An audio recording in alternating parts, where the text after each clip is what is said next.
What is going on, New York Giant fans? Welcome back to another video. Hit the like button, comment, and subscribe. Turn on post notifications so you know when a live stream pops or a video drops. Appreciate y'all coming back. Share this out.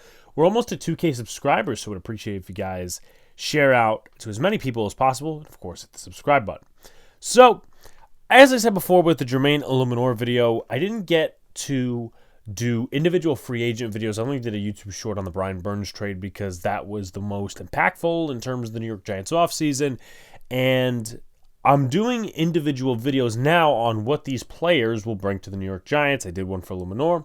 Today's will be done on Jon Runyan Jr. Now, let's go into Jon Runyan Jr. a little bit. He started for 4 years, really 3 years, but played for 4 years for the Green Bay Packers. He's a young kid, obviously was the son of Jon Runyan Sr., who played offensive tackle for the Eagles and dueled constantly against Michael Strahan in both of their primes. Runyan Jr. is 26 years old, went to Michigan and was a 6th-round pick. So the Green Bay Packers really did a good job of grooming a starter out of him because, again, 6th-round picks, you really don't think that they're going to be starters. They're mostly backups. But this guy, he played a lot in his 4 years with the Green Bay Packers, and nonetheless, he didn't miss a single game, right? 2020, that was the last season of 16 games. He played all 16 games, but didn't start because, again, 6th-round pick. 2021, 17 games, 16 starts. 22, 17 starts, 17 games. 23, 17 starts, 17 games. But I also want to defer to our guy Badger Noonan, who we had on the last 2 years for the Green Bay Packers, New York Giants battles, and we talked obviously about the previews, getting the Packers side of things. So I wanted to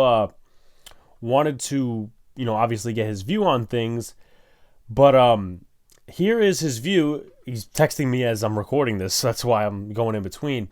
But I said, hey, man, what's your thoughts on Jon Runyan? Badger Noonan goes, he's good. That's a good get. Glad he got paid. He was a bit hurt last season and had a slightly down year, but still their best interior offensive lineman by a country mile. I still don't think he allowed a sack in 2022, and his pressure rate is always good. Very good in pass pro, just good in run blocking.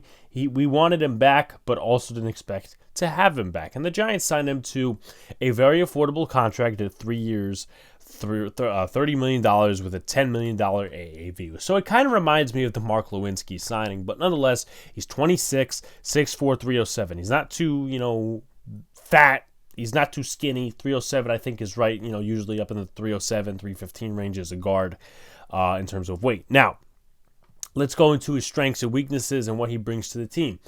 Again, he does not miss a game. He barely misses snaps, and the New York Giants have had so many issues over the last few years with guys that miss games, guys injuries, guys who can't play through injuries, inconsistencies. Jon Runyan has played all of the games in his career. Again, rookie year was just special teams.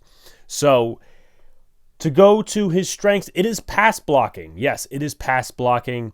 He's not great versus the higher competition, not really consistent. Dexter Lawrence, the Chris Joneses of the world, but nonetheless, against other competition, he takes care of it. Like, you look at the metrics, all these different guys at the top of the league in the pass blocking metrics, Jon Runyan is up there. Like, I think pass block efficiency, last year he ranked like 7th among 30 qualifying guards or something like that. So he's pretty high up there. And also he's very good at stunts, which the New York Giants have been terrible at stunts for a long time, as long as their offensive line issues have persisted. And it was a big issue last year. Justin Pugh couldn't get a stunt to JMS. JMS couldn't get a stunt to Pugh. Mark Lewinsky was bad. All these different problems that the New York Giants were having. And Runyan comes in here, and he's good with stunts. And again, he has the offensive line bloodline from the family. Nonetheless, if I didn't mention before, I'll mention it now. If the Giants really wanted to, they could stretch Runyan out at tackle because, to my knowledge, he played tackle at Michigan. But again, that was how many years ago? We want him to play guard, and he's likely to play left guard unless the New York Giants do some switcheroos with Illuminor at right tackle, Evan Neal at left guard, and Runyan to play right guard. And to go back to some of the stuff that's been written about Jon Runyan, he's allowed 64 career pressures, 7 sacks, 22 pressures in 2023, 2 sacks, committing 6 penalties.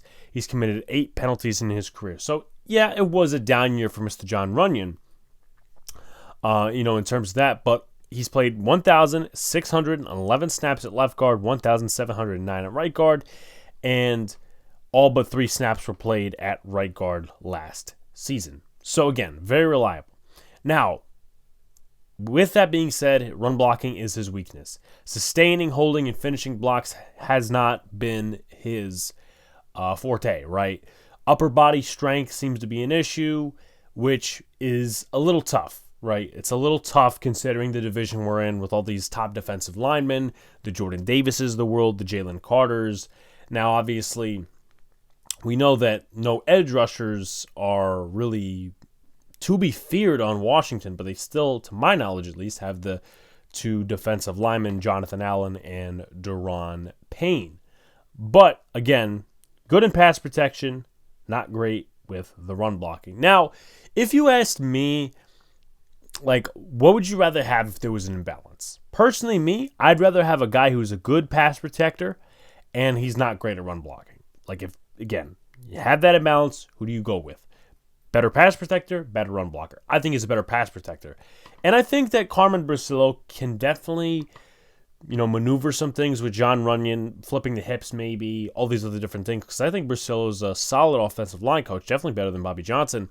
But this is a passing league, and I think the New York Giants really navigated this offseason to look as if they're going to pass more on offense, right? Devin Singletary is not a bell cow back. Illuminor is a solid pass protector, though he's also a very good run blocker. Runyan, solid pass protector. So I would rather have a solid pass protector and a poor run blocker rather than a good run blocker and a poor pass protector. That's my personal opinion. Let me know in the comments what you guys think of this move. Like, comment, subscribe, do all the good stuff. Turn on post notifications so you know when the live stream pops or drops. Appreciate y'all coming back. Peace out, guys. See you later. Stay cool.